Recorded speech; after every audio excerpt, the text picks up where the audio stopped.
Jean chapitre 8, à partir du verset 1. Jésus se rendit à la montagne des Oliviers. Mais dès le matin, il alla de nouveau dans le temple et tout le peuple vint à lui. S'étant assis, il les enseignait. Alors, les scribes et les pharisiens amenaient une femme surprise en adultère et la plaçant au milieu du peuple, il dit à Jésus, « Maître, cette femme a été surprise en flagrant délit d'adultère. Moïse, dans la loi, a ordonné de lapider de telles femmes. Toi donc, que dis-tu » Il disait cela pour l'éprouver afin de pouvoir l'accuser. Mais Jésus, s'étant baissé, écrivait avec le doigt sur la terre. Et comme il continuait de l'interroger, il se releva et leur dit, que celui qui est sans péché jette le premier la pierre contre elle. Et s'étant de nouveau baissé, il écrivait sur la terre. Quand ils entendirent cela, accusés par leur conscience, ils se retiraient un à un, depuis les plus âgés jusqu'au dernier. Et Jésus resta seul avec la femme qui était là au milieu. Alors, s'étant relevé et ne voyant plus que la femme, Jésus lui dit, « Femme, où sont ceux qui t'accusent? Personne ne t'a-t-il condamné ?» Elle répondit, « Non, Seigneur. » Et Jésus lui dit, « Je ne te condamne pas non plus. Va et ne pêche plus. »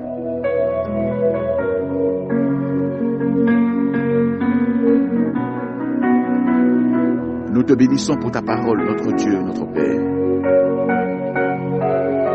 Amen. Ce matin, nous venons encourager quelqu'un et nous venons dire à quelqu'un qui se retrouve dans la même situation que cette femme qu'il y a encore de l'espoir. Si vous avez suivi la lecture, cette femme a été surprise en flagrant délit d'adultère. Et la loi exigeait qu'elle soit lapidée. Et avant de la lapider, on l'envoie devant Jésus pour avoir son avis, en fait, pour savoir ce que Jésus allait dire, afin de pouvoir incriminer Jésus aussi. Mais notre Jésus est plein d'amour. La Bible dit qu'il est miséricordieux. Il nous fait grâce là où nous devons naturellement et normalement être condamnés. Il nous donne la liberté là où nous devions être condamnés. Il nous fait grâce. Il est miséricordieux. Et arrivé devant Jésus, cette femme qui s'attendait à être réellement lapidée parce que Jésus est saint, il est le saint des saints, Jésus est sans faute, sans défaut. Et naturellement, Jésus devait donner son avis pour dire, ok, elle était saisie en flagrant délit d'adultère, et alors que la loi s'applique sur sa vie. Mais heureusement, son amour, sa miséricorde ont prévalu. Et cette femme a été rendue libre. Comme toi aussi, ma soeur. Comme toi aussi, mon frère. Combien de fois n'as-tu pas été jugé et condamné par des hommes? Parce que effectivement, tes actes exigeaient un jugement, un mépris, un rejet de la société, de la famille, des proches. Combien de fois n'as-tu pas été sous le jugement des hommes? Et combien de fois n'es-tu pas présentement sous le poids de la loi qui exige que selon ton comportement, selon ton attitude, selon ton passé, tu demeures dans la malédiction, tu demeures puni, tu demeures sans miséricorde. Mais Jésus est encore là, à la même place qu'il était lorsqu'on lui a envoyé cette femme. Certainement, toi-même, tu te culpabilises comme cette femme. Oui, c'est vrai, j'ai péché, c'est vrai, je ne suis pas digne. Et je dois mourir, je dois être condamné, je ne peux pas réussir. Mais Jésus est toujours à la même place qu'il était lorsqu'on lui a envoyé cette femme. Il n'a pas changé d'un pas, d'un doigt. Qu'est-ce qui t'accuse? Qu'est-ce qui te condamne? La loi exigeait qu'elle soit lapidée, qu'elle meure. Parce que la commis un acte qui exigeait cela. Mais devant Jésus, elle a été acquittée. Devant Jésus, la loi qui l'incriminait, qui la condamnait, a été rendue sans force, sans valeur. Oh, quelles sont les règles, quelles sont les lois qui sévissent ta vie en ce moment? Il y a tellement de lois aujourd'hui qui ont régi notre société, à tel point que tu penses que tu es le déni de la société. Parce que la loi dit que son diplôme, tu ne peux pas faire ceci ou cela. La loi dit qu'à un certain âge, tu ne peux plus te marier. La loi dit qu'à un certain âge, tu ne peux plus avoir d'enfants. La loi dit qu'à un certain âge, tu dois mourir parce que l'espérance de vie a été déjà définie. Sous quelle loi te trouves-tu en ce moment? La loi de la santé dit que tu dois mourir, que tu ne peux pas guérir de ce mal. Oh, tellement de lois il y a maintenant. Mais Jésus est toujours à la même place qu'il était lorsqu'on l'a envoyé cette femme.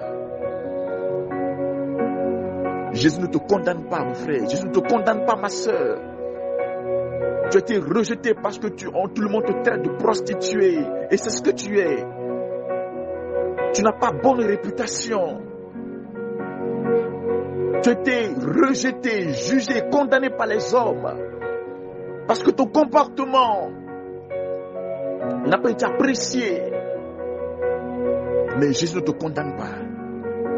Il est temps de revenir à lui. Il est temps de revenir à Jésus. Il est temps de donner ta vie à Jésus. Il est temps de venir devant Jésus, te prosterner, t'abandonner entre ses mains, comme cette femme a été contrainte de fléchir devant Jésus. Mais toi, viens volontairement devant Jésus. Viens à ses pieds maintenant. Il ne te condamne pas. Il ne te rejette pas. Il ne t'accuse pas. Mais il veut te faire grâce. Il veut t'accorder sa miséricorde. Il veut te pardonner comme cette femme. Jésus ne te condamne pas. Viens. Viens maintenant, mon frère. Viens, ma soeur. Tel que tu es, viens. Viens au pied de Jésus. Les hommes t'ont rejeté, mais Jésus te reçoit. Les hommes t'ont condamné, jugé, sans même avoir ton avis. Mais Jésus ne te condamne pas. Jésus ne te rejette pas. Jésus t'attend maintenant, mon frère. Viens. Viens, presse tes pas. Là où les hommes ne t'aiment pas tel que tu es, Jésus te veut comme ça. S'il a pardonné à cette femme, qu'elle était surprise en flagrant délit d'adultère, il peut le faire pour toi. S'il a ramené cette femme libre, il peut aussi te ramener libre. S'il n'a pas condamné cette femme, s'il n'a pas accusé cette femme, il peut aussi te rendre libre. Il ne t'accuse pas. Ma sœur, quel est le poids que tu portes? Quel est le fardeau qui pèse sur ton cœur? Viens à Jésus, s'il te plaît. Je t'en supplie pour toi-même. Pour toi-même.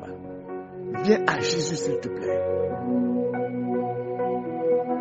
Et abandonne-toi entre ses mains. Dis-lui, Seigneur, mon fardeau est trop lourd à porter. Les hommes ont rejeté, les hommes ont condamné, sans chercher à comprendre ce qui m'arrive, les raisons qui m'ont poussé à agir ainsi. Mais je sais que toi, tu ne me condamnes pas, Jésus. Tu ne me condamnes pas, et ce que tu as fait à cette femme, surprise en flagrant délit d'adultère, fais-le pour moi aussi. Fais-le pour moi aussi.